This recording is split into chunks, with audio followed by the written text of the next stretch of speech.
દવા પીધી છે તો કાંઈ કહેશો કોના કારણે પીધી?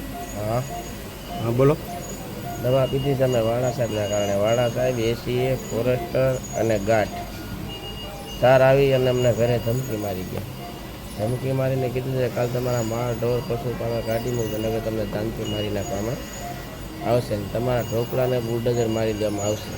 અતિશય માનસિક ત્રાસ છે એ લોકોને અમારી માટે, અને અવારનવાર અમારી માટે આવી ફતોર કરે છે કે અમારે કોઈ સગા સંબંધી આવતા તો તેને પણ પકડીને એની મનમાનીથી દંડ કરી. તમને એમ કહેતા હતા ખોટા કેસમાં શિકારમાં ફિટ કરી દેવું? હા, કીધું ને કે એમ કહેતા હતા? હા, ગમે અહીંયા કે તમને કેસ કબાડા કરીને અમે ફિટ કરી દઈશું. ખોટી ધમકી આપતા? હા, ખોટી ધમકી આપે છે. તમે આ લોકોના ત્રાસથી દવા પીધી? આ લોકોના ત્રાસથી પીધી. અમે બે ભાઈઓ દવા પીધી. અમને કાંઈ થશે તમામ જવાબદારી વાળા સાહેબની, એસીએફની, ફોરેસ્ટરની અને ગાર્ડની રહેશે.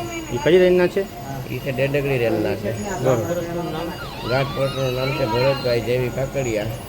હા, પછી અને વાળાભાઈ, વાળા સાહેબ આરેપો અને ભરતભાઈ ગાઢ.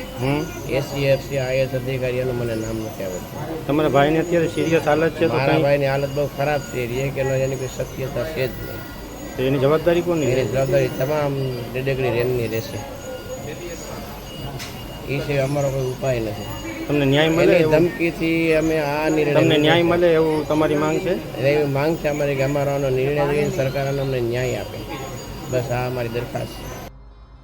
હવે જ્યાં ઘટના સામે આવી છે ત્યારે સવાલ અત્યારે તંત્ર ઉપર એ થઈ રહ્યો છે કે જ્યાં વનકર્મીઓના નામ લીધા છે તેમની સામે તપાસ થશે, કારણ કે પરિવારે માંગ કરી છે કે આમને સસ્પેન્ડ કરવામાં આવે. કારણ કે આપણે ગુજરાતમાં જોયું છે, અને દાખલો હમણાં ચૈતર વસાવા જે ધારાસભ્ય એમણે વનકર્મીને માર માર્યો તેમને જેલમાં જવું પડ્યું હતું, પણ અહીંયા એ ઘટના સામે આવી છે કે જ્યારે વનકર્મીઓના ત્રાસના કારણે બે વ્યક્તિએ દવા પીધી જેમાંથી એકનું મોત નીપજી ચૂક્યું છે. તો પછી સરકાર કેવા પગલાં ભરે છે? કોઈ કાર્યવાહી કરશે ખરા કે પછી એમના અધિકારીઓ છે એટલે છોડી દેશે?